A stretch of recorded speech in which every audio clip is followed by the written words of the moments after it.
Brethren, our next speaker has delighted us with talks on previous occasions and is known to many of us. He needs no further introduction. He is a dear friend who also just happens to be an established author, writer, and speaker. Brethren, I welcome to the virtual stage Worshipful Brother Tony Harvey. Well, Amit, thank you very much for that introduction, and thank you, brethren, for showing up yet again for another one of my talks. It's a great pleasure to be invited back. I think I've probably said that it's wonderful when you're invited to be a speaker for the first time, and then when you're invited back, it's even better because you know that you might have got something a little bit right. Oh, alternatively, of course, you're invited back to put right what you got wrong the first time. But this talk is a little bit different from others I've delivered for Freemasons Without Borders, and it's a talk that was in 2018 the Cornwallis Lecture, which is the lectureship in the provinces of East and West Kent. By now you should be able to see my slides, so thank you once again, brethren. Brethren, when I first became a Freemason, which was in 1991, I was told then that things don't change much in Freemasonry. Now, based on my own experiences since then, I have to disagree. And looking back further still over Masonic history for the last 300 years, I know that Freemasonry has been constantly evolving. And that's just like every other successful organisation. In this talk, I'm going to consider United Grand Lodge's current vision for the future and why it's necessary. I will examine changes in our membership over the last 100 years, and I will demonstrate that we have not always done it this way. In fact, I believe we've survived until now and often thrived precisely because we have evolved. I will make the case for Freemasonry to continue to evolve and change, and I will justify that by reference to the nature of evolution itself, to historic precedent, and by the need to reconnect with our communities and be relevant if we are to attract new members. I'm going to draw on my own experiences as a change manager and my work with other changing and successful organisations, including, and this won't come as a surprise to most of you, including the Scout Association. And I will finish by suggesting ways in which lodges can manage a change process that will help to ensure their future.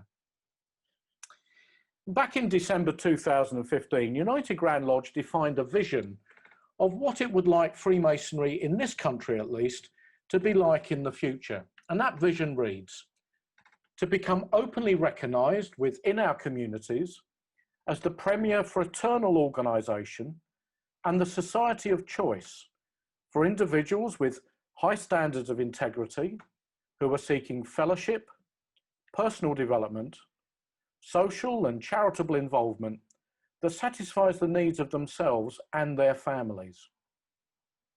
The vision is supported by 3 strategic objectives, one of which is concerned with membership. Now, I should declare an interest in this work. First of all, in my 2012 Prestonian lecture, I called on Freemasonry to follow the example of the Scout movement, which had reversed its declining membership by updating the way that the organisation works while retaining its core values. Scouting has been growing ever since. My second interest is that I have worked on 2 of United Grand Lodge's strategic projects aimed at achieving our vision, and namely the Members Pathway and Solomon. I should make a disclaimer really. I am speaking in a personal capacity. What I'm about to say does not necessarily represent the views of UGLE or any of its boards, committees, working groups, or indeed of any province or district. And at no point in this talk, and indeed at no point in the Grand Lodge plans, is there any suggestion that we should change our ritual or dumb down the meaning of the Masonic experience. Far be from us any such intention. Finally, I'm addressing my points to all of us rather than at any particular lodge or individual, so no criticism is implied at any point. But I do hope that you will all consider the issues I raise and respond as you think fit. So perhaps your lodge could put some time aside to discuss how it might evolve and change so that it can secure a strong and healthy future. And after all, now is a good time for us to do exactly that. And towards the end of the lecture, I'll offer a way in which you can do precisely that. So let's now just have a look at the background to United Grand Lodge's vision. Brethren, the membership of our lodges has been falling continually for the last 30 to 40 years. In fact, at the end of the 20th century, we had well over 300,000 members. We now have around 200,000. In fact, it's just less. However, our organisation developed its governance, its infrastructure, its cost base, the number of lodges and its Masonic halls to suit and meet the needs of that much higher membership. In fact, in the 1960s, we almost reached 500,000. For example, between 1920 itself and the early 1970s, the number of lodges doubled. The rate of growth slowed in the 1980s to 90s, and today our total membership is back to around what it was in 1920. However, the number of lodges has not reduced in proportion. So we are left with more lodges than our membership can sustain, and many of our lodges are getting weaker. If we were to put this in business terms, the market is flooded with supply, but demand has shrunk. And just as in business, the danger is that the suppliers, in this case our lodges, will reduce quality in order to compete for customers, in this case, new members. But despite the overall fall in membership, some lodges are thriving and growing. Across this country, Freemasonry is proving very popular among young men, especially where it has the means to become a regular part of their social lives. Young members groups are particularly successful in this respect. And United Grand Lodge researched the difference between struggling and thriving lodges, and we used those findings when we developed the members pathway. This fall in membership has affected our attitudes. There is a widespread view that Freemasonry as an organisation is in difficulty. However, when we last had 200,000 members in the early 1920s, we were then recognised and respected by the public, and we were perceived as successful. We'd certainly achieved our 2020 vision 100 years ago in 1920. So perhaps we're comparing ourselves too much with the boom years of the 1960s. And that, of course, brethren, is natural.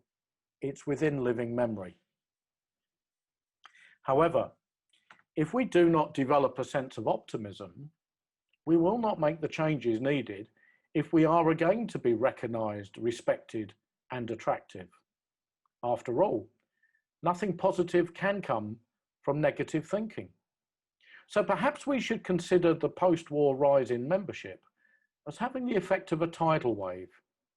It created a temporary increase and it didn't shift our underlying numbers. Now this brings me to evolution. Charles Darwin observed that all populations change over time, and his theory of natural selection explains why some groups within populations thrive while others fail. And essentially, small variations between those groups result in some of them being favoured over others in the struggle for limited resources. Darwin himself said, "There is one general law leading to the advancement of all organic beings, namely this: multiply, vary, let the strongest live, and the weakest die." Perhaps a more familiar quote is by Medginson, who said, "It's not the strongest that survive, nor the fittest, but those best suited to their environment and best able to manage change." Now, if we apply these points to Freemasonry, then we should realise that Freemasonry is just one organisation that a man might choose to join. Equally, he has plenty of lodges to choose from. So each lodge has to make its offer attractive to that man. Evolution also tells us that we cannot expect all of our lodges to survive, only those that are willing and able to adapt to their changing environments. Currently, around 2.24 million men in our country regularly give time to clubs, societies and organisations related to hobbies, social activities and recreation? Do we have a fair share of this market? Are we becoming more attractive or less? Have we introduced in our lodges small variations that are favourable to men making a choice of which organisation to join? Or are we resisting evolution in our quest to maintain those traditions and practices that favoured the lifestyles of our forebears, but which are no longer relevant to today's man? Brethren, if we resist evolution, we will die. We must be willing to make those small variations over time in the hope that at least some will be relevant and will find favour with today and tomorrow's man. Back in 2016, I watched a television programme in which the popular entertainers Ant and Dec followed the Prince of Wales for a year, and they observed his work with the Prince's Trust. His Royal Highness had formed the Trust in 1976, which was shortly after leaving the Royal Navy. In the following 40 years, the Trust had grown to become a highly respected organisation, offering young people from difficult backgrounds the opportunity to make a good life for themselves. In one interview, either Ant or Dec, and to be honest, I never know which is which unless they're standing side by side, but one of them anyway asked His Royal Highness about the future for the Trust. He replied, and remember these are his words, he replied that it would be wrong to continue doing things that were right a few years ago just because they worked then. The Trust, he said, must evolve if it is to survive. It must adapt to continue to be attractive and relevant. Now, incidentally, if you don't know who Ant and Dec are, let me explain that they are two of our most popular entertainers around today, and they were born in the same year that the Prince's Trust was founded. They've been on our television screens since the late 1980s. They're much loved by the public at large, and they seem to me to have their fingers on the pulse of our country today. If we don't have at least some understanding of the world as experienced by today's men in their early 40s, we may well struggle to attract these very men to Freemasonry. So this brings me to change. Let us look at the changes in the world outside of Freemasonry in the last 40 years. And incidentally, it's just over 40 years since I left home and went to university. So 40 years is an interesting time frame for me personally. Certainly family life is very different from 40 years ago. Today, men are rightly expected to take a full part in bringing up the family and in helping in the home. In today's families, it's likely that both parents, if there are two, are working, and probably long hours too. With increased social mobility, many families don't have the local support structures of the extended family to help them. Today, single-sex organisations have to justify the existence. They are the exception rather than the norm. And in addition, few people would profess to have any religious conviction, although there is perhaps an increased interest in spirituality. In the last 40 years, there's been a growth in anti-establishment thinking and a rise in individuality and unique expression. The popularity of body art is just one example of this. The consequence of these many changes is that a smaller proportion of the adult male population is likely to be available for Freemasonry. Certainly fewer might perceive it to be for them. That is, unless we become more visible and better recognised. The growth in the range of leisure activities and opportunities then mean that we have to compete with some very attractive pursuits if we are to bring good men into the craft. Remember, evolution tells us that it is those best suited to their environment and best able to manage change that survive in competitive circumstances. Our lodges must rise to this challenge. Now, I'm an optimist, brethren, and any of you who know me would be aware of that. So let me remind you that approximately 2.24 million men, in England at least, spend time as a member of a club society or organisation. Regularly spend time, that is. In 2012, United Grand Lodge commissioned a report by the Social Issues Research Centre, which found that a quarter of men surveyed would consider joining Freemasonry, being attracted by belonging to a group that served its community. The director of that body, a man called Peter Marsh, said at the time, despite the many changes taking place in society, or perhaps because of them, our desire to be part of something and to help other people is undimmed. It's here that Freemasonry has an important part to play. So what then has changed in the craft in the last 40 years, and indeed in the last 100 for that matter? I've already explained the tidal wave effect of increased members following the two world wars and how over the last 40 years or so, our numbers have returned to what they were in 1920. Internally, there have been changes in our rules, our procedures, our structure, and the methods of communication. Our Book of Constitutions has evolved to accommodate the law, external regulations, and technology. Therefore, many of the procedures we're now asked to follow have also had to change, requiring lodge officers to have new skills. And new lodge officers have also been introduced. First of all, charity steward, and then lodge mentor, and more recently, lodge membership officer. In 2003, the Metropolitan Grand Lodge of London was formed, bringing all the lodges within 5 miles of Freemasons Hall under its jurisdiction. Masonic bodies can now communicate directly with their members using email and other digital technologies, as we can well see. If we look at Freemasonry from the outside, we've also seen a change in the public's perception of us. In 1920, Freemasonry regularly appeared in the local and national press, and we were seen in very favourable terms. There, for example, is a picture of the then Grand Master, the Duke of Connaught and Strathearn, on the front page of Country Life. The Programme Master at the time, the Earl of Ampthill, was regularly seen in Masonic dress at public events.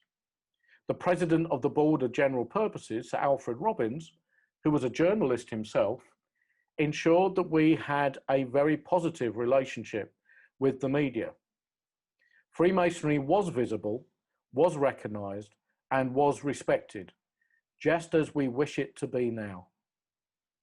In the 1930s, we went underground. With the rise of fascism in Europe and its threat to Freemasonry, we hid. Unfortunately, we didn't come back into the light again until very recently. For many years, we avoided contact with the press. We stayed silent when criticised. Our silence created a perception that we had something to hide. And as suspicion grew, we lost respect. Brethren, the more you read about Masonic history, the more you realise that the craft has always evolved with the times. The Grand Lodge and its constituent lodges have had to adapt in response to outside and inside influences. I'll briefly outline just two examples. In 1799, an unintended consequence of the proposed Unlawful Societies Act threatened to outlaw Freemasonry. A delegation comprising the Grand Masters of the two English Grand Lodges and representatives from the Grand Lodge of Scotland met with the Prime Minister, William Pitt, who was not a Freemason. And incidentally, can you imagine this happening today? They agreed changes to the bill to exempt Freemasonry from its scope. However, they did have to concede measures to ensure that Freemasonry would not be hijacked by the seditious influences that the bill sought to restrict. Some of these measures survived until the 1967 Criminal Justice Act. And more recently, following the Equality Act 2010, United Grand Lodge has introduced other adaptations to ensure that Freemasonry continues to comply with the law. You will find further examples in your lodge minutes or in the articles in Freemasonry Today that Very Worshipful Brother John Hamill used to write. And in the latter, John explains how things we might assume have always been done in a certain way have actually evolved and developed over Freemasonry's history, often in response to outside influences. Brethren, I've been very fortunate to visit two of the three surviving time immemorial lodges that together formed the first Grand Lodge in 1717. Let me tell you, they do not keep to the practices that they adopted 300 years ago. Whilst retaining some of their traditions, they have adapted and evolved them over time. Today, they are very efficiently run lodges, providing very meaningful Freemasonry to their members. And many other lodges that arose in the 18th century, and indeed many other fraternal organisations, have long since died because they did not evolve. Today, many lodges have resisted the call to evolve and seem unwilling to change. Their approach might have been very relevant to candidates from 40 years ago, but that will not attract or retain today's man. These lodges are like the ostrich that put its head in the sand to avoid reality. Well, brethren, Freemasonry cannot do that. Collectively, Freemasonry has to face the facts. If we refuse to do so, we may deprive future generations of the opportunity to belong to a particular lodge, or even to Freemasonry at all. Perhaps one reason such lodges have resisted evolution and change is that when we hid from the public eye, we lost our ability to sense the impact of wider change and to develop those incremental responses. In other words, we became an island detached from the wider world. We froze many of our practices and traditions, and we perpetuated them unaltered. And we then began to believe that we've always done it this way, when history tells us that this is simply not true. One reason often given for resisting change is a respect for tradition. Now, brethren, I want to make it clear, I love tradition and I enjoy many of the traditions associated with our country and its institutions. In fact, a love for tradition has been one of the reasons I have joined some organisations. Equally, I believe that tradition is a wonderful servant, but a very, very poor master. In fact, G.K. Chesterton called tradition the democracy of the dead. In other words, if we allow tradition to determine our future, we're giving our predecessors a bigger say in our affairs than our current members. Our predecessors made their decisions based on the situation in their time. They could not be aware of the needs and issues that our members face today. So it seems to me far better to allow traditions to evolve. And one way to do that is for each generation to make its own contribution to tradition. Past traditions can be reviewed, and if they stand in the way of our future health and strength, they can be adapted or even removed. This approach has served many of our long-standing institutions, including the monarchy, the City of London, and our older universities. In fact, it served them very well indeed. In fact, allowing traditions to evolve is precisely what happens in our most successful older lodges. So today I believe that we have to reconnect with the world, become sensitive to wider social influences, and involve our organisation, but not our meaning, so that the way we operate is relevant and attractive. We can change many things without losing our purpose and meaning, and certainly without altering our ritual. And if we don't evolve and change, as natural selection tells us, we will die, just as so many other lodges and fraternal organisations did in the 18th and 19th centuries. Brethren, I've made the case for the craft to evolve and change, and I've justified that by reference to natural selection, historic precedent, and by the need to be relevant if we are to attract new members. But the question is, how do we change? Now, nationally, the Scout movement offers us a template. In that organisation, when we were considering major changes at the end of the 1990s, we spent considerable time consulting our members and listening to what they told us. We then fed back to them the results. And with United Grand Lodge's online surveys and with the local and national discussion forums, Freemasonry is doing the same. Scouting concluded that its core values should not be altered. Freemasonry has done the same, although it is suggesting that we use contemporary language when we are talking with those outside of our membership. To be clear, no one is suggesting any changes to our ritual, to its meaning, or to the nature of the Masonic experience.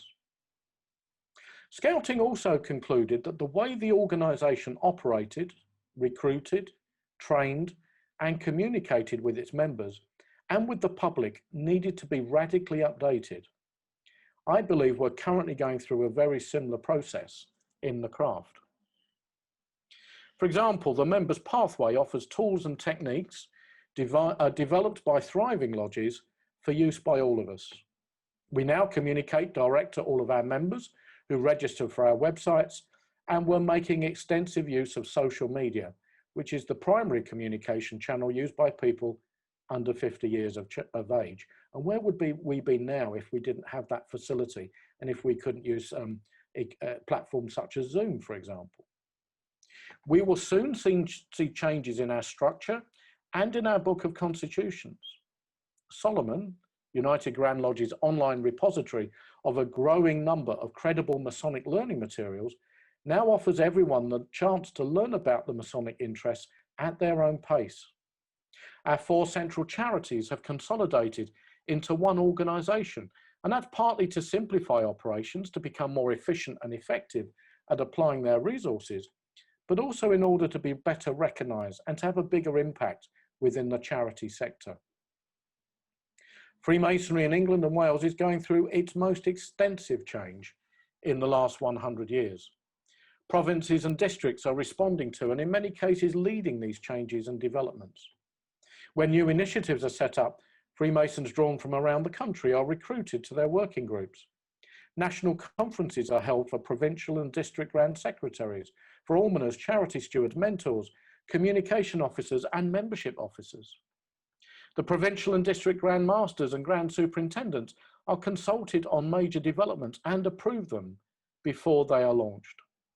Pilot studies are run that include provinces and lodges from across our constitution. But how can we manage change then at local level, at lodge level? Brethren, all of those of us who have studied the management of change seem to agree that successful change that results in something that thrives requires careful planning, consultation, and the involvement of many, as well as regular communication with all. In Freemasonry, we have the added requirement to maintain harmony in our lodges. So I'm going to offer you a process that you can choose to follow that can deliver all of these results if you do it well. And it's in a series of 9 steps. I'm going to upload a copy of these 9 steps in the chat area during the Q&A session so that all of you can have a copy. There's also a copy available on the articles page on my website, and I'll upload the link to the website itself also during the Q&A session. So brethren, just as change for the sake of change is foolish, so is remaining static for the sake of remaining static, as if preserving practices that are no longer relevant could ever sustain us in the future. If tradition is the democracy of the dead, then as guardians and stewards of our lodges, surely we have a duty of care to cast our vote to ensure their future. We live in a crucial time in Freemasonry. Many lodges are showing that it is possible to change the way that they work, whilst retaining our purpose, our values, and that special nature of the Masonic experience. Grand Lodge is asking us to evolve and change, and so it's now up for us to do so. The alternative is not something I wish to contemplate. So brethren, thank you again for inviting me, and thank you all of you for doing me the courtesy of listening to what I have to say. And I'm very happy now to invite questions. And of course, this is the bit that I really look forward to. You might just be interested to know, brethren, you can get a copy of this particular talk through my website, and I will put the link in the website up on the in the chat area. So it's back to you, Amit, in the studio, as they say. Tony, thank you very much for the brilliant talk. Much to discuss, I fear, on this. I hope so. We have got questions in. First of all, I just wanted to ask you one that was sent privately. Are we working alongside other districts abroad to implement any changes required to ensure the future of Masonry on a global scale? And have we taken any learnings from those districts that are perhaps thriving even during these indifferent times? Yeah, when we say districts, districts, of course, are part of UGLE. We have our provinces, which are in England and Wales, and of course the Channel Islands and Isle of Man. But our districts are our overseas units, or our overseas structural units under which our lodges meet. And a number of people on this call are shall we say, English Masons, members of UGLE lodges through our districts overseas. And it's interesting, when you look at membership trends in districts, if anything, they seem to be leading our provinces. They seem to be turning things around. If you measure that by membership growth, they seem to be turning that around ahead of our provinces, which is interesting. So we're very interested in what the districts are doing, and very keen to learn from them, as well as we're hoping that they can learn from our provinces. And we have staff and volunteers at United Grand Lodge that have particular roles in connecting with and supporting the districts. And I have to say, I've done a number of talks over the last few months online for many of our overseas districts, and there's a great enthusiasm for learning lessons from each other and moving things forward. Absolutely. So yeah, I hope that answers that particular question, Amit.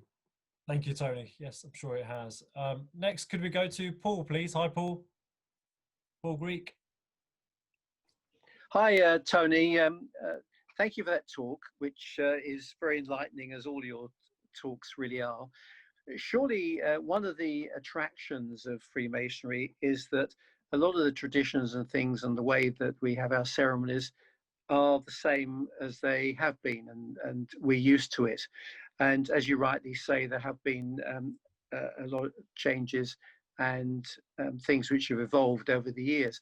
But these changes are in administration as such, the way that Freemasonry is run, say from UGLE, etc., rather than in the rituals themselves. So are you saying that we should be changing our rituals or just the admin? Thank you, Paul, for the question. My talks are generally directed at lodges, and what I'm keen to encourage lodges to do is to adopt those things which will secure their future health and strength. That's my big interest. And so what I've done is I've looked at lodges that thrive, and what is it that they do? And what they do is they make sure that they continually evolve. But my focus, I think what I might do is sort of think of this as polarities. So at one extreme, we've got the core meaning of Freemasonry, which is expressed in our ritual. And then at the other end, we've got administration. And I've said 2 or 3 times in the talk that I'm not advocating changing our ritual or the meaning of Freemasonry. I think that is enduring, it's timeless. I think the way it arose during the period of the Enlightenment has something to teach all of us, and I'm still learning a lot from that. So I wouldn't want to be changing our ritual. Incidentally, of course, our ritual has changed over the years. What we know as our ritual really developed over the course of the 18th and early 19th centuries. So, if you go back to the 18th century, the ritual was very different. It was quite catechetical. And what we know is it really developed after the Union. And there have been some changes to our ritual, but I'm not advocating change to our ritual. I want our meaning to endure, and I want future generations to have access to that. So if you go to the other extreme, administration, yes, we've got to upgrade our administration. We've got to connect and communicate with people in a more flexible way and in a more 21st century way, because the 21st century man connects with organizations in a very different way than we did 30, 40 years ago. But in the middle, it's what I would call lodge practices. So the way we communicate in our lodges, the way we make decisions in our lodges, the way we run our meetings, I would like to see far less administration in a meeting, because I don't believe, and the lodges I enjoy most are ones which are very efficient at their administration, where the administration on the night is organized as well as the ritual is, where we know that somebody's going to stand up and propose something, because it's all been sorted in advance.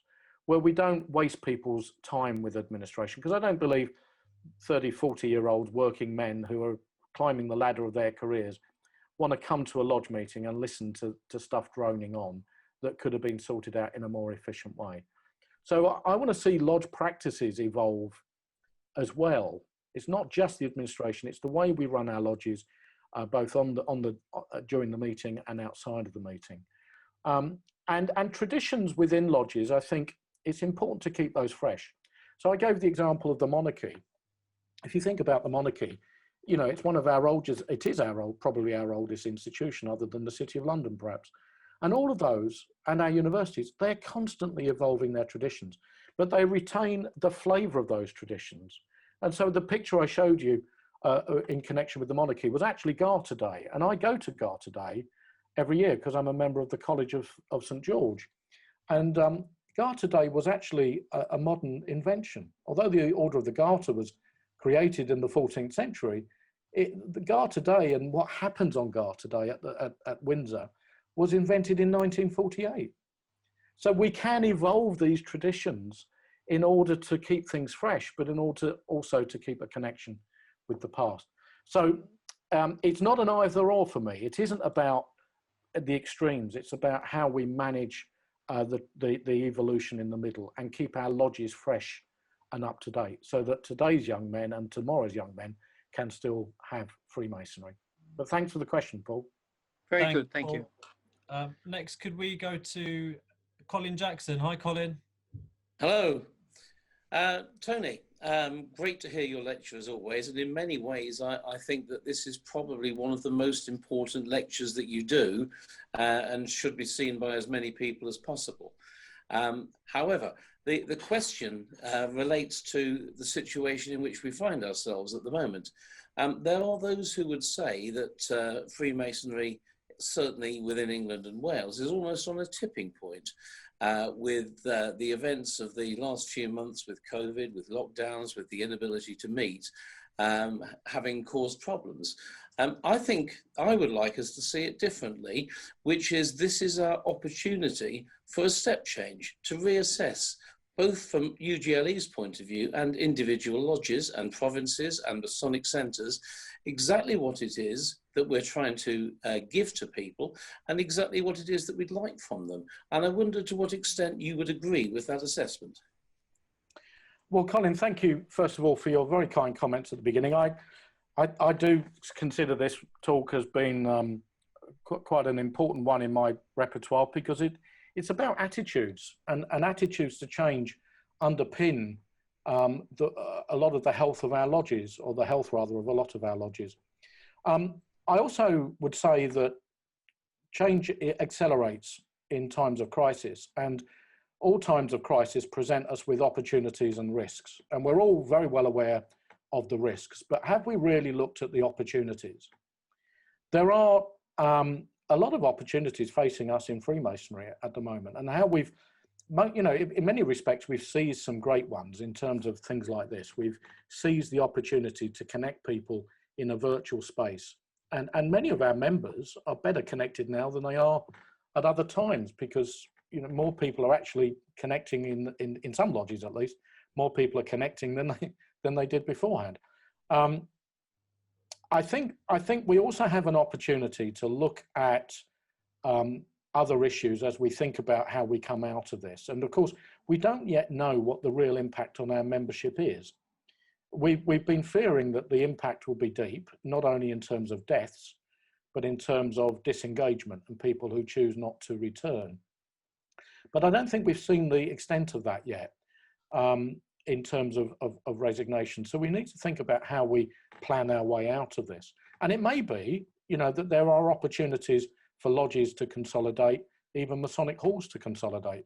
And membership carries a huge cost in terms of the fixed cost of Masonic halls and in terms of the time spent in managing those halls. And yet our membership is shrinking. So there are opportunities there.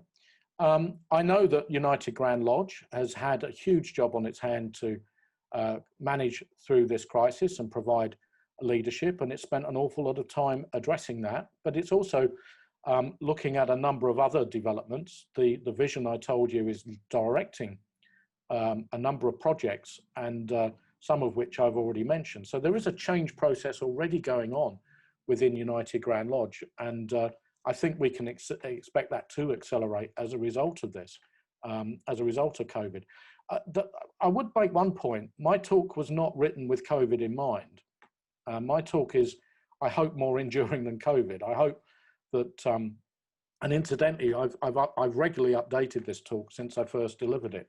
So I try to keep this talk fresh and evolve the talk, just as I want lodges to evolve.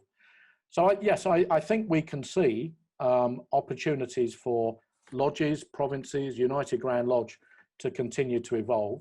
I tend to focus my talks on lodges.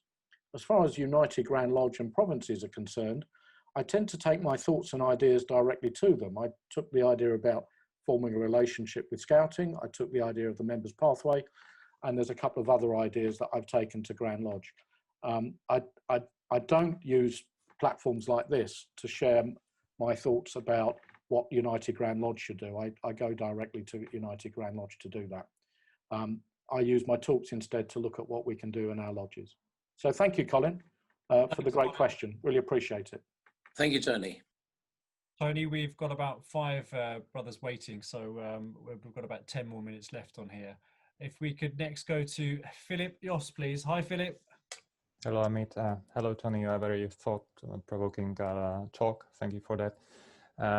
My mother lodge is based in northern Spain, and just to share some numbers, there are about 46 million Spaniards, and yet within the Grand Lodge here, we have less than 3,000 members.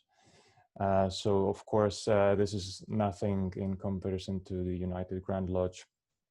So what would you recommend in these cases, your personal opinion? Because of course we lack that strong infrastructure that you guys have over there, and also the image of respect which probably we once had here was utterly destroyed in 40s and 50s due to the we all know what happened here. So what would be your opinion on this? Thank you. Thank you, Philip. What a great question. In order to answer it, I'm going to look at the world outside of Freemasonry and look at commercial organizations. There's a good reason why there's a lot of startup organizations, because they seize opportunities and they put in place their infrastructure, their methodologies for the time in which they're born. And a lot of organizations that are starting up now keep things flexible, keep things simple. Whereas long-standing organizations, and let's think of commercial organizations, have to manage change processes to adapt. And the byword for many organizations nowadays is agility. So people are taught to manage change. They're taught to expect that change is a constant. 30 years ago, we used to tell people, when we were going through a change process, we used to say to people, don't worry, it'll all be over soon. We'll settle down soon. It'll all be calm soon. We don't do that now. We teach people nowadays in organizations to be agile, to be flexible, to be ready for constant change. So if we take that back into your situation, I would say, put your major focus on supporting lodges, because lodges are the basic membership unit. Lodges are the means by which people acquire membership. And the overarching organization, if it then focuses on how it can attract people into those lodges and how it can support those lodges and provide leadership to those lodges, and keep the superstructure, if you like, the infrastructure, as simple as possible. And that, in that way, you'll probably be following what other organizations do in the world outside of Freemasonry. That's probably my biggest bit of advice to, not that I'm in a position to advise I don't see myself as an advisor to Grand Lodges by any means, but the other thing that I might simply add to that, we had a huge growth in the number of lodges during the 20th century when people were joining lodges, particularly after the 2 world wars. And there was a great impetus to found new lodges because it was taking people a long time to get to the chair. And we're now left with more lodges than we can reasonably sustain. The average membership size of a lodge under United Grand Lodge of England is currently 33. And that means that almost half of our lodges have less than 30 members. And that in itself poses a risk for various reasons. So I would be careful not to found too many new lodges too quickly, to allow lodge growth to be organic rather than to push it or drive it. But thanks for the question, Philip. I hope that's of some use. Hope I've understood your question properly, and I hope I've given you something of value. Yeah, thank you, much appreciated. Philip, thank you as always for your wonderful questions. Next, could we go to Dudley? Hi, Dudley. Amy, thank you. And thank you, Tony, for another excellent talk. I've heard it before, obviously, but you do vary it, as you say, which is very interesting for to vary it. I'm just wondering if there are circumstances that are exceptions to the rule. Among other things, speaking as a Bristol Mason. Yes. You know what we're like in Bristol. We do not change. And we refused point blank to take the penalties out of the ceremony until Grand Lodge threatened to take the warrants away. And then we had to in the end. And as you're aware, the craft and the Royal Art ceremonies are very, very theatrical, and we have visitors from all over the country. Likewise, my Knights Templar encampment, not a preceptory, but an encampment, again, we work the ancient working, and we have visitors from all over the country. So I think traditions, there are exceptions, to be honest with you. And if we maintain those traditions, it's very, very popular. But Dudley, I hope you agree. well, as you well know, I love Bristol Masonry, and you know, I think there's so much in Bristol that the rest of us can learn from, and I encourage people to visit Bristol wherever possible. But you're referring to the ritual and the ceremonies, and I've already said that I'm not proposing any changes to that. And it's just like Scouting. Scouting didn't, you know, the advice we had in Scouting when we consulted everybody was keep to your core principles, because that's what defines you. And similarly in Freemasonry, what defines us is our ritual. So what you have in Bristol is a special version of that ritual. And I'm not suggesting that that should change at all. All of my comments are about the organization around it, how we function as lodges, how we function as, in terms of our decision-making, our communication, our administration, how we function in terms of our Masonic education, and how we manage our membership. So it's looking to those things. If you look, for example, you know, if you look at the work I've done in terms of things like the Members Pathway, none of that is talking about changing the ritual. So I believe it's very important that we maintain at our core our meaning, and that is expressed in our ritual. As I say, as you move away from that and you look at things outside of that, our ceremonial, you know, once again, Bristol has got some great traditions around that. Those traditions will evolve, and they have evolved. They're not as they were when Bristol was first established as a province. And Bristol itself has evolved some of those things. And each lodge in Bristol has its own traditions. You know, the lodge I visit most in Bristol has a particular tradition to do with wearing its scout neckerchiefs. So that's unique, and that no doubt will evolve as well. So I think it's important that our traditions evolve, because they as I said earlier, they make very, very poor masters. Thank you, Yes, Dudley.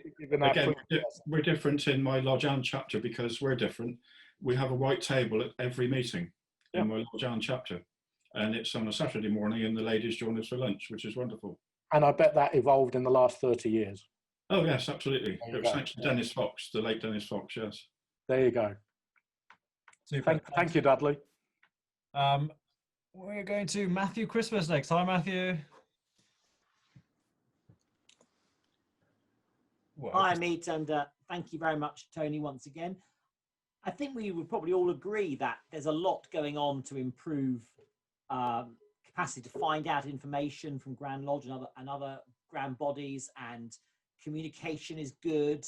And I think lots of lodges are changing, as they have to, even traditional lodges like my own. My mother lodge is very traditional, but we've made lots of changes to accommodate younger people. I just think I was probably a bit of an old-fashioned male Mason and went to my meetings and left the kids at home.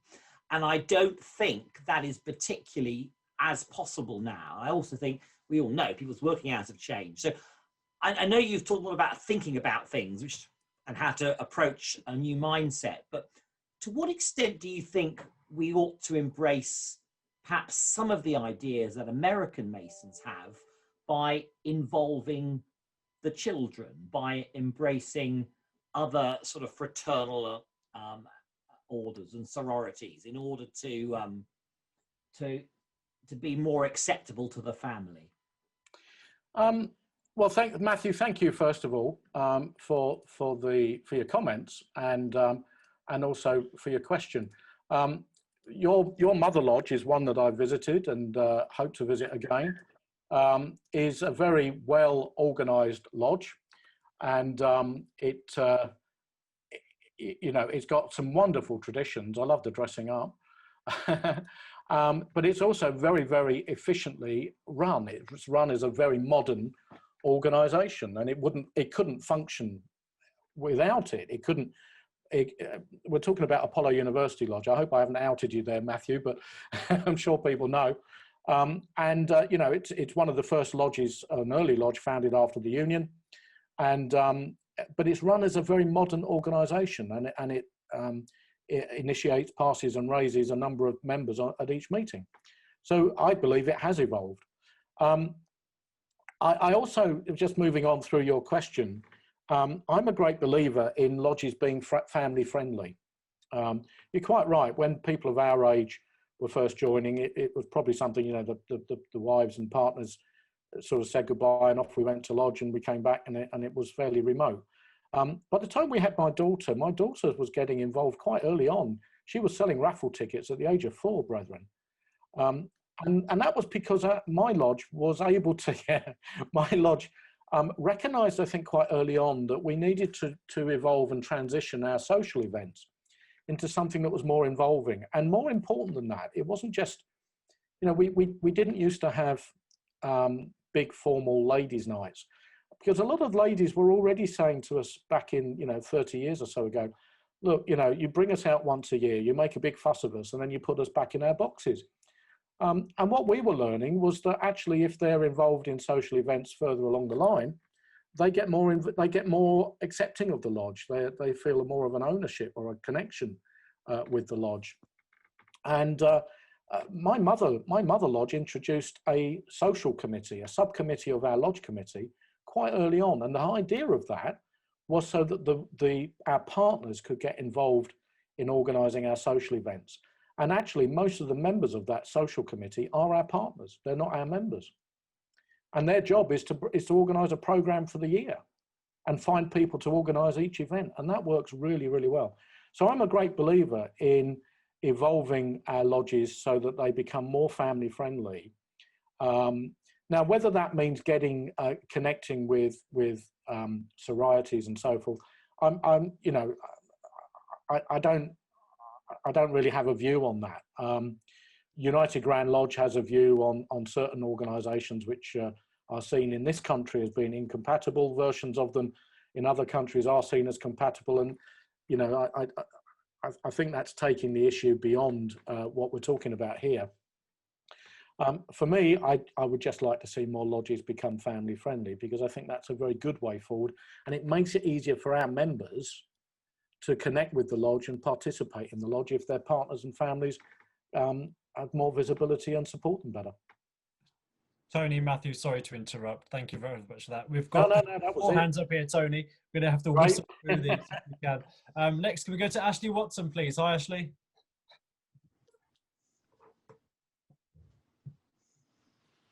Hi, sorry, I'm just trying to unmute. Yeah, I mean, for myself, I'm a 40-year-old kind of Lewis. It's my family that's kind of brought me into being in the lodge. And Tony, you were mentioning about, sort of fun things. I mean, one of the things I did when I was young was being involved in like race evenings and things, so that kind of brought me in. Sorry, I just want to preface, thank you very much for that talk, by the way, because it's the first talk that I've been to, and it really does make me think about, how I'm going to take my lodge going forwards. I'm master next year. I guess one of the things is, I mean, like in terms of like kind of media and stuff. A few years back, obviously, we had the documentary on Sky TV, yeah, I mean, has anybody else kind of thought to kind of do any other stuff like it? I mean, Sky TV is very kind of tranche, you know, like you're a subscriber or you're not, and if you weren't, you wouldn't have known about it. So how can we kind of try and get like the BBC or the ITV to kind of get into it, you know, which is like a platform that everybody kind of watches it? Or is it just that BBC kind of have like a bit, do they feel like they have a bit of a dim view about us? Because they don't really put too much of us when we do like when we're walking in the Lord Mayor's show, you know, we're only there literally for a second and that's it. We don't really get noticed. So how do you think that should work? Ashley, thanks for the question, and you know, thanks for your comments. I wish you well for your year in the chair. It's a great occasion for all of us, and you know, think about being a leader, because that's your opportunity for that year.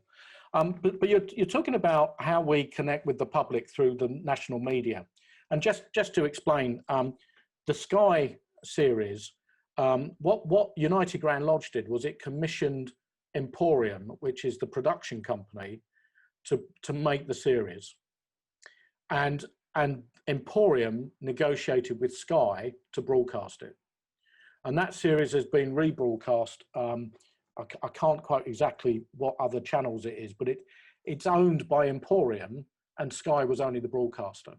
Okay, so you know, I would love to see more faithful depictions of Freemasonry in the media.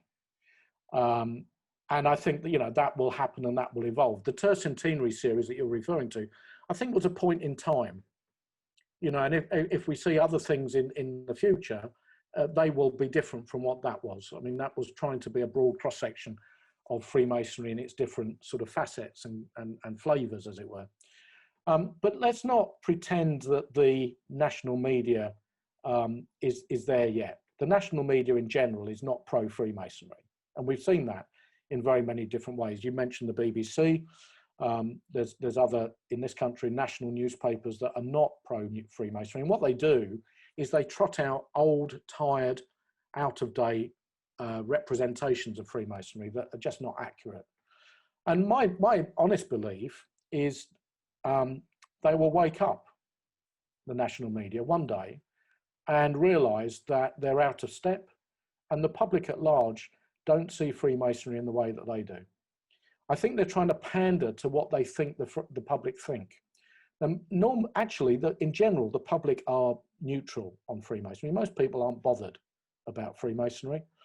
And the people who mostly connect with Freemasonry don't do so through the BBC or the Guardian or whatever. They connect through local media, because it's local media that most people use in order to get their news. It's either online or local. And when it comes to online and local, we have a much more positive image. So I don't think, this personal view, Ashley, I don't think we should be putting all of our resources into turning around the BBC or the national media. I do fully support our Grand Secretary's stance in standing up to them when they falsely criticise us. And I think we need to be more robust in that. And, you know, I did a talk around exactly that, a robust stand up to our critics. But I don't think we should be putting all of our resources into that. I think what actually we should be doing is helping our members to communicate the meaning of Freemasonry in everyday language to their contacts and friends, the value of Freemasonry, I should say, because that is how we will get the message out to more people, through personal connections, through local media and through online. So I wouldn't be putting all of our resources into a big media campaign. But having said that, we've got to put some into that. And we've got a great department at United Grand Lodge now, which has got the professional expertise at connecting with different audiences. So expect to see more coming from Michelle and her team there. Thanks, Ashley. That's the question. Brilliant. Good, really good question. 2 points on that. There's a lot of fake news, as we all know, so don't listen to that. And the Grand Summit of the Scarlet Cord, Ian Currens, is currently filming a documentary on the Scarlet Cord and all things Freemasonry, which is being filmed at Mark Mason's Hall. So do watch out for that. I'm sure he's going to put a post up and will let us know when it's going to be aired. But hopefully that will be fantastic for us. I think I saw that as well, Amit, and I understand from Ian that the target audience is more overseas, but because I'm not certain how. Anyway, that's another thing. But yeah, great. Thank you. That We've could got be another 3 more. We discussion. need to flip through these now. Robert Absolutely. Gilvez, you're on. Hi, Robert. Thank you for waiting. Oh, he hasn't disappeared, has he? Is that right? Yeah. Yeah. Amit, thank you. Tony, fantastic talk. Really enjoyed it. Okay. Solomon, great, tremendous resource. One of the other questioners, Matthew, raised the subject briefly of work-life balance. He's a member of Apollo, that famous lodge. But one of the things is these days employers are very reluctant to let their employees off early, as used to happen in the past. And I think meeting much later, I was involved with a different organization, which is about 15 years old now. We started our meetings at around about 6 o'clock in the evening, and had 2-course festive boards to avoid our members getting too fat. What are your views on these specific areas? I mean, it's these So nitty-gritty things Yep. which make a difference as to whether people are going to get involved. Robert, you've picked on a really important point. And in fact, I sometimes use an example in this talk of a lodge here in Derbyshire, Beechief Abbey Lodge 3793. So Beechief Abbey Lodge was a traditional lodge. It's quite traditional still. Used to meet, I think, round about 5 o'clock, 5:30, which was quite early in these parts. Was gradually declining in membership, and managed to get a couple of young members in. I think they probably came through as sons of other members, but they were really struggling and they weren't able to get to the lodge on time. They wanted to get home from work, put their children to bed, that sort of thing, and get to lodge. And they were struggling because they were then running in late and being told they were late and so forth. The lodge thought it all through and put their start time back, I believe, to 7 o'clock. And they decided that they would, this is just one case study. They decided they would organise things so that they would do everything and finish the festive board by 10 o'clock. They would take nothing out of the ceremonies, but they would organise their time better in advance. So they planned, if you like, all the padding, all the extra stuff around the ceremony so that it was streamlined. And they planned the festive board as well. How many of us really plan the festive board and think in advance as to who's going to propose and respond and so forth? Or is it done on the night? They decided it would all be done and planned properly. So they do, it's a 3-hour chunk. The lodge is burgeoning, it's growing. Galvanized is one word that's used. It's getting more young people in. And I think about my experience in London lodges. A lot of London lodges still meet early.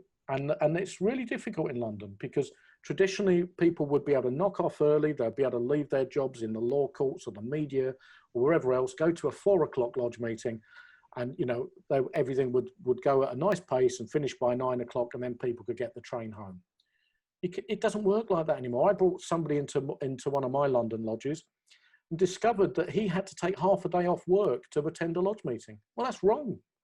So it's for us to adapt what we do to fit the lifestyle of today's working man. And if we don't do that, we won't get those members. So, Beechief Abbey is a shining example, and there's lots of others. But don't expect simply by changing your start time that everything's going to be magically different. And I'll finish off because I know Amit's got other people.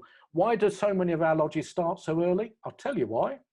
Because in the Second World War, after a very brief suspension on the onset of hostilities, United Grand Lodge said to everybody, okay, you can start meeting again, but 2 things. Number 1, meet early to avoid problems with blackouts and so forth, you know, light. And secondly, restrict your festive board. Many of our lodges did not go back to starting their meetings later again. I wholly agree with what you've said there. Thank you, Tony, Robert. especially- Sorry, Yeah. we Well, need to move- Robert, stay on the line. If we want to debate it, we can debate it later. Perfect. Thank you, Robert. Sorry, we just need to get through these last couple of questions. Thank you. Ted, welcome. Hi, Ted. Hear my name. You did indeed. Thank you, Amit. Thank you for the splendid lecture. But this has been a dilemma that has been plaguing us for many decades. How to the membership and retention, and I found through the years that it depends very much on the leadership of the individual lodge. Take, for example, there was a minor lodge called Mariners in the Grand Lodge of New York.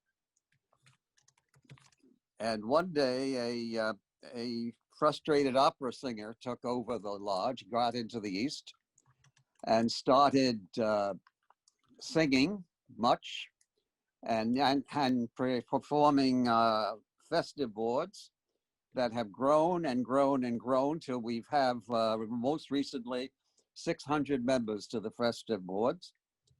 And they have attracted many, many young men for fellowship and fun and charity and philanthropy. I think every lodge has been trying to work on this.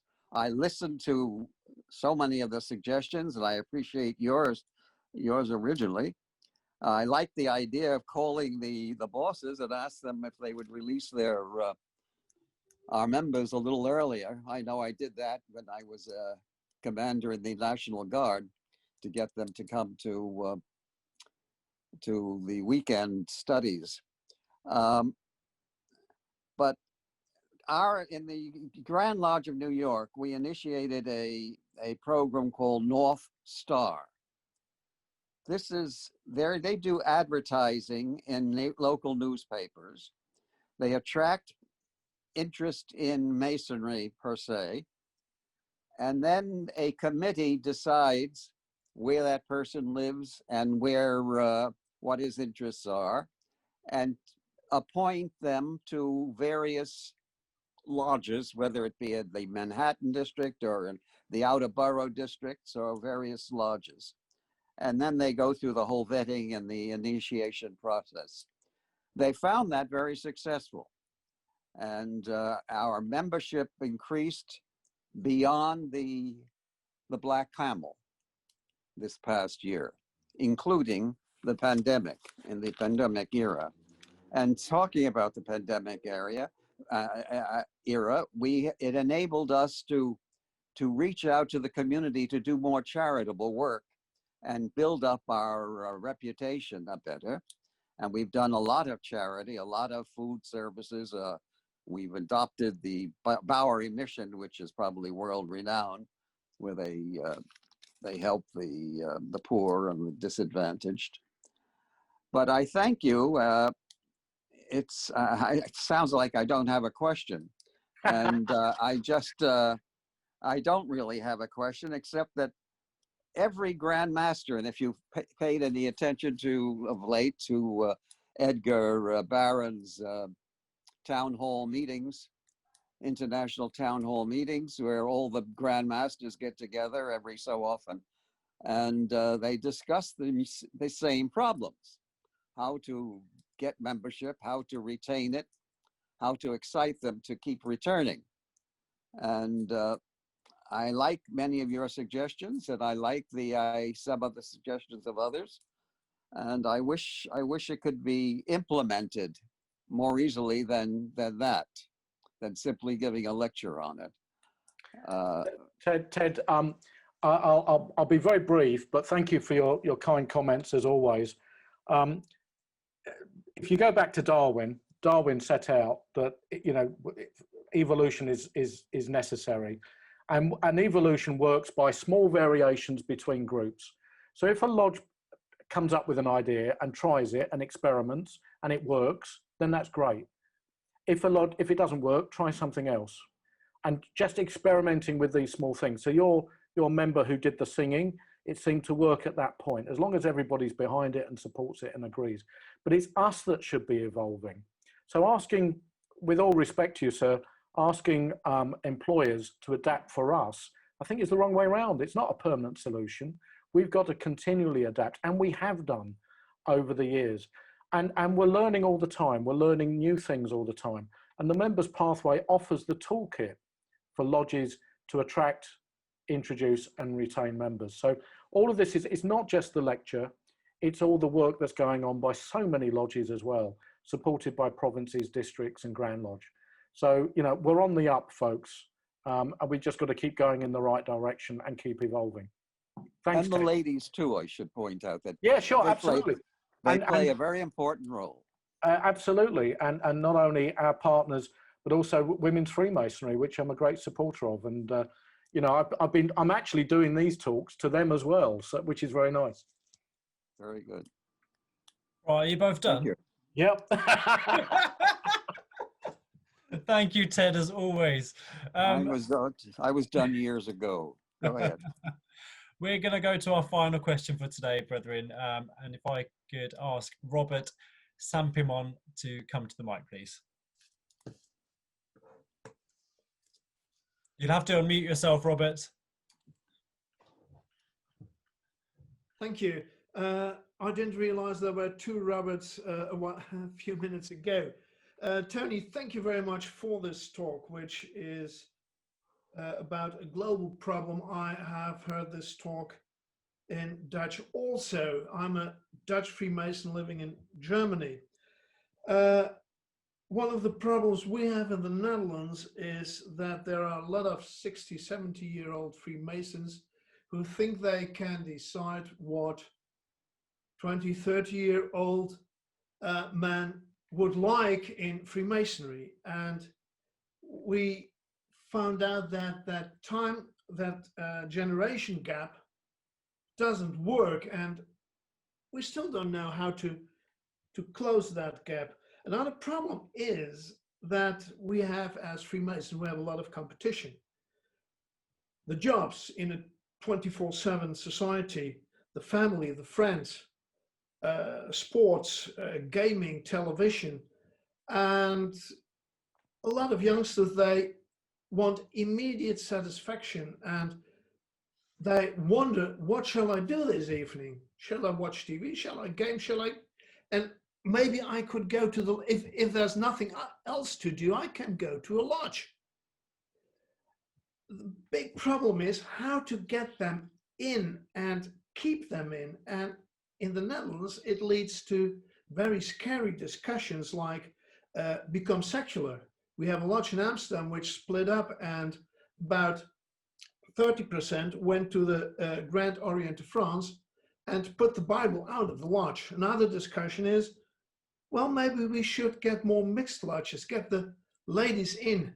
So not female Freemasonry, but just a mixed Freemasonry. Personally, I don't think that is the right solution, but I wonder how you think about it.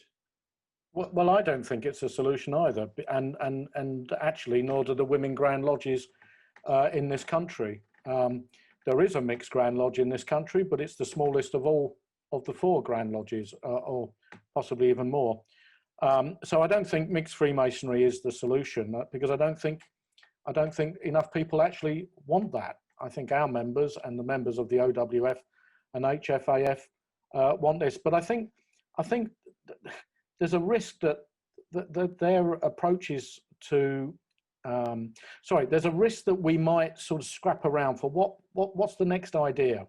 And the next idea might be simply for us to look after our lodges, make sure our lodges evolve, the organisation will find its balance. I suggested in the talk that we grew our organisation as a consequence of a tidal wave of membership.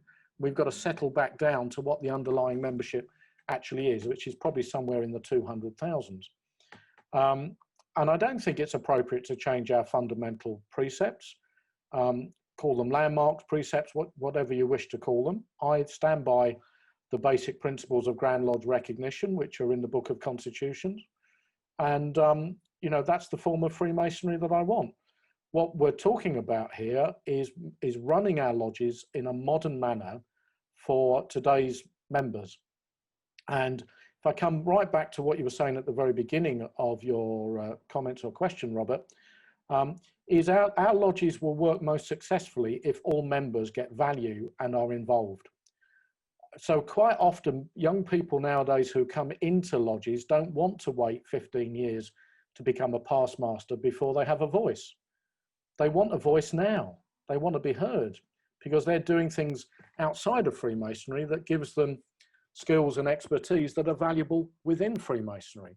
So I think one of the biggest challenges for some lodges have already dealt with this, but others are not yet, is how to give all members a real involvement in how the lodge operates and runs, and to run a lodge for all members, not just for the benefit or not just on the decision making of the senior members. And these are issues that I pick up in another talk called 7 Habits of Highly Successful Lodges. So you might be interested in that particular talk.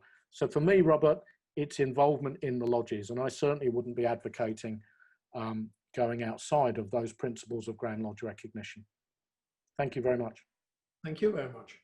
Robert, thank you so much for that. Brethren, we have come to the end now. And many of you are looking ever so hungry, so Oh, call it a night.